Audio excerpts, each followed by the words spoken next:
Olá, que a paz do Mestre Jesus encontre pouso, morada em nossos corações e aí permaneça como bússola a guiar-nos os passos pela nossa jornada evolutiva afora.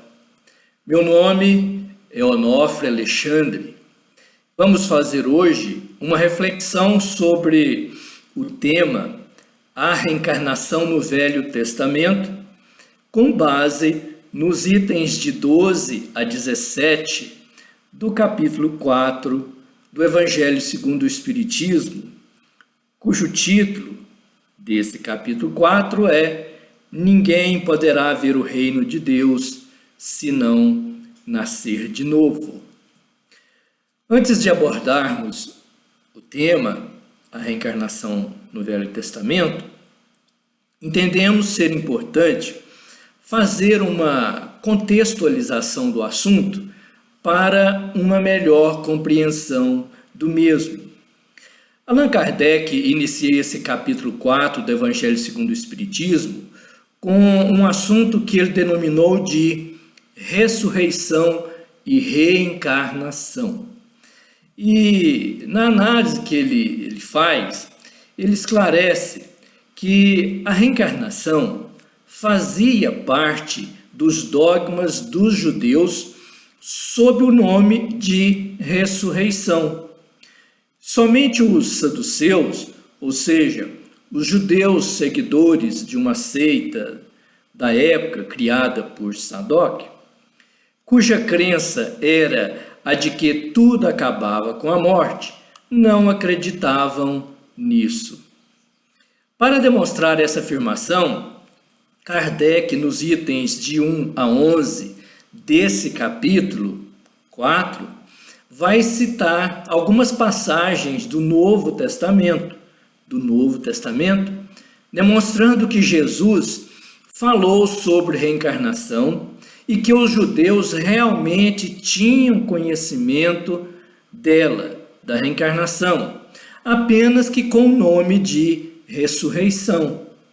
Exemplo disso são os diálogos de Jesus com Nicodemos, conforme retratado pelo evangelista João no capítulo 3, versículos de 1 a 12, e a conversa de Jesus com os apóstolos, quando ele diz: se quiserdes compreender o que vos digo, ele mesmo, ou seja, João Batista, é o Elias que há de vir, conforme consta em Mateus, capítulo 11, versículos de 12 a 15.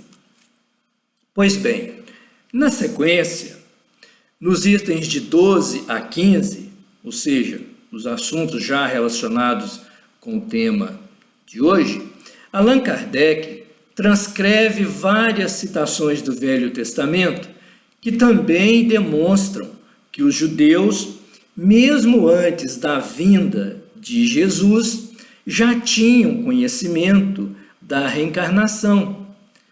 Vejamos essas transcrições que Allan Kardec coloca no Evangelho segundo o Espiritismo.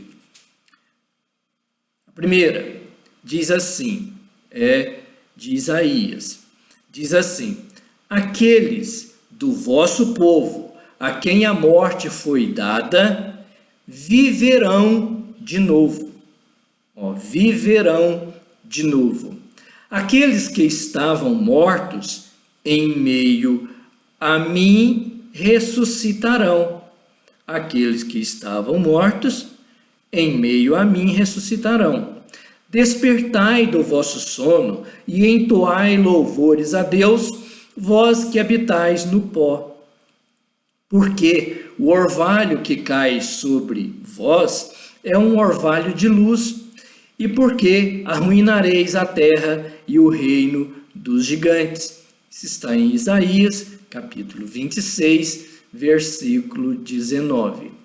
Em seus comentários sobre essa passagem, Kardec vai nos dizer que é também muito explícita essa passagem de Isaías, que acabamos de ver. Aqueles do vosso povo a quem a morte foi dada, viverão de novo. Diz Kardec, se o profeta houvera querido falar da vida espiritual, se houvera pretendido dizer que aqueles que tinham sido executados não estavam mortos em espírito, teria dito, ainda vivem e não viverão de novo. No sentido espiritual, essas palavras de Isaías seriam um contrassenso, pois que implicariam uma interrupção na vida da alma. No sentido da regeneração moral, seriam a negação das penas eternas, pois que estabelecem, em princípio, que todos os que estão mortos reviverão. Conforme vemos, Allan Kardec coloca tudo em pontos muito claros, né?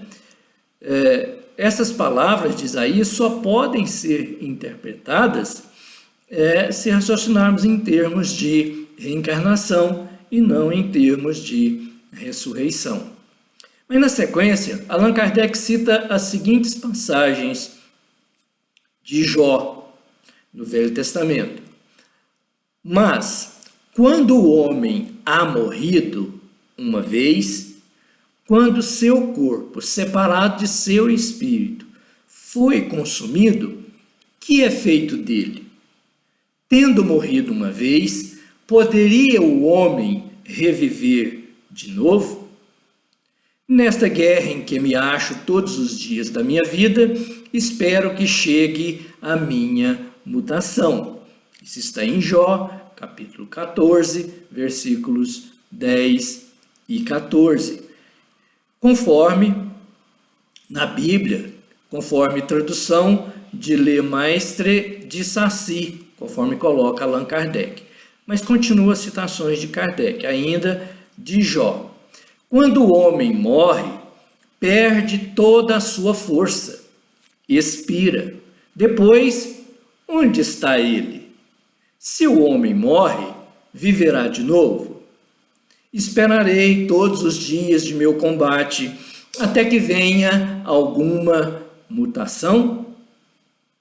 Isso está em Jó, conforme já vimos, capítulo 14, versículos 10 e 14, mas na Bíblia é traduzida por Osterwald, a tradução protestante, portanto. Continua a citação de Kardec.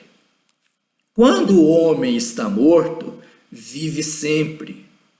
Acabando os dias da minha existência terrestre, esperarei, porque a ela voltarei de novo. De novo, né? No livro de Jó, capítulo 14, versículos 10 e 14, mas agora com a tradução feita segundo a Bíblia da Igreja Grega, que Kardec coloca nesse capítulo. Então, prosseguindo, Kardec nos esclarece que nessas três versões de Jó, o princípio da pluralidade das existências se acha claramente expresso. Ninguém poderá supor que Jó haja querido falar da regeneração pela água do batismo, que ele, de certo, nem conhecia. Tendo o homem morrido uma vez, poderia reviver de novo? É a pergunta de Jó. A ideia de morrer uma vez, diz Kardec, e de reviver, implica a de morrer e reviver muitas vezes. A versão da Igreja Grega, que nós já vimos, ainda é mais explícita, se é que isso é possível, né, meus irmãos? Diz ela, acabando os dias de minha existência terrena, esperarei, porquanto a ela voltarei. Ou voltarei à existência terrestre. Isso é tão claro como se alguém dissesse, saio de minha casa, mas a ela retornarei. Nesta guerra em que me encontro todos os dias de minha vida, espero que se dê a minha mutação. Jó, evidentemente, nessa passagem, pretendeu referir-se à luta que sustentava contra as misérias da vida. E espera a sua mutação, isto é, resigna-se. Na versão grega, esperarei parece aplicar-se preferencialmente a uma nova existência. Quando a minha existência estiver acabada, esperarei, porquanto a ela voltarei, como está escrito por Jó. Jó, como a gente viu, é como que ele se coloca após a morte no intervalo que separa uma existência de outra e diz que lá aguardará o momento de voltar, como nós espíritas dizemos hoje. A gente desencarna, vai para o plano espiritual, prepara, fica um tempo no plano espiritual, prepara uma nova existência e volta de novo à vida terrena. Na sequência, Kardec esclarece que não há como duvidar de que, sob o nome de ressurreição, o princípio da reencarnação era ponto de uma das crenças fundamentais dos judeus, ponto que Jesus e os profetas confirmaram de modo formal, donde se segue, diz Kardec, que negar a reencarnação é negar as palavras do Cristo. Um dia, porém, suas palavras, quando forem meditadas sem ideias preconcebidas, reconhecer-se-ão autorizadas essas ideias quanto a esse ponto, bem como em relação a muitos outros pontos. Esclarece ainda Allan Kardec que a essa autoridade, dessa fala, desses ensinamentos, desse entendimento de Jesus, a essa autoridade do ponto de vista religioso, deve-se acrescentar também, mas já agora do ponto de vista filosófico, e podemos acrescentar do ponto de vista científico também, então, já agora do ponto de vista filosófico e científico, deve-se acrescentar as provas que resultam da observação dos fatos, e não apenas de ideias religiosas, mas de observação dos fatos. Quando se trata de remontar dos efeitos às causas, a reencarnação surge como de necessidade absoluta, como condição inerente à humanidade. Numa palavra, surge como lei da natureza. Pelos seus resultados, a reencarnação, se evidencia, se mostra de tal modo, por assim dizer, material, da mesma forma que o motor oculto se revela pelo movimento. Só ela, meus irmãos, só a reencarnação pode dizer ao homem de onde ele vem, para onde ele vai, por que está na Terra, e justificar todas as anomalias e todas as aparentes injustiças que a vida apresenta. E conclui Kardec dizendo que, sem o princípio da pré-existência da alma e da pluralidade das existências, ou seja, sem a reencarnação, são ininteligíveis, ou seja, não dá para compreender, em sua maioria, as máximas do Evangelho, razão porque se percebe tantas interpretações contraditórias do Evangelho de Jesus. Está nesse princípio, ou seja, na reencarnação, a chave que restituirá o sentido verdadeiro das máximas dos ensinos de Jesus. Queremos encerrar com uma mensagem de Emmanuel, cujo título é Em Casa. Mensagem essa que está no capítulo 53 do livro Ideal Espírita, Psicografia do Chico, e que diz mais ou menos assim, essa mensagem do Emmanuel. Ninguém foge à lei da reencarnação.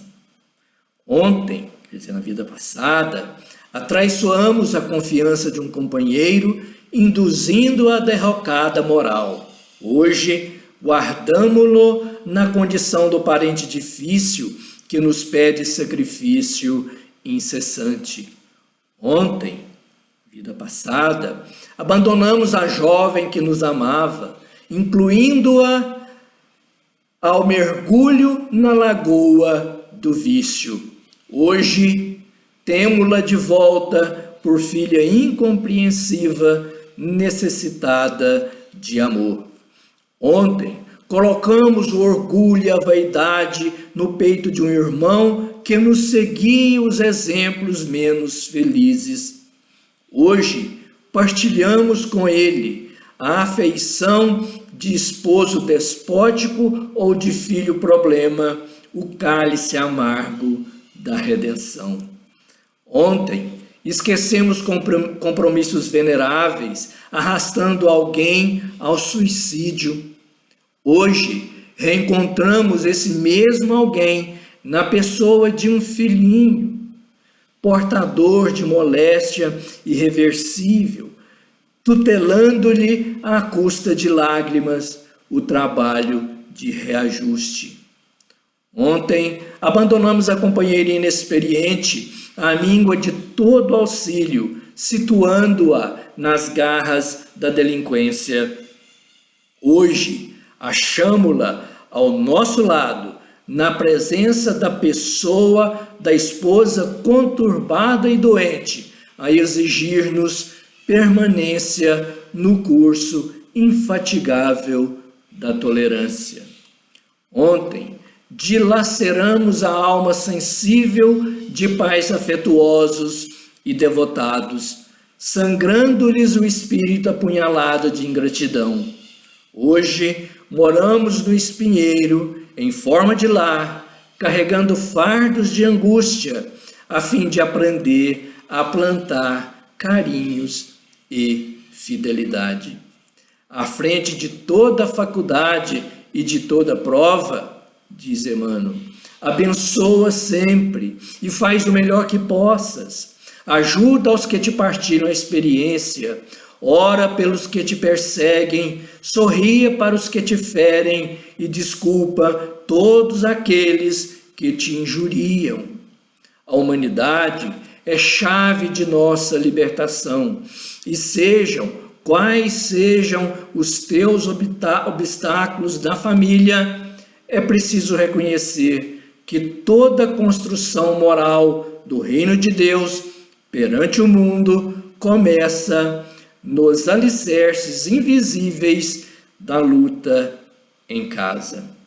Então, estimadas irmãs, estimados irmãos, devemos dar graças a Deus, a bênção do conhecimento que a doutrina espírita nos traz, que nos permite saber que Deus é Deus de justiça e de bondade, e que nós, seus filhos, não passamos por dificuldades sem que haja uma razão séria e justa para isso.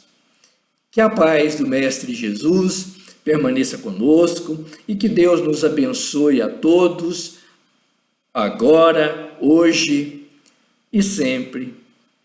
Muito obrigado.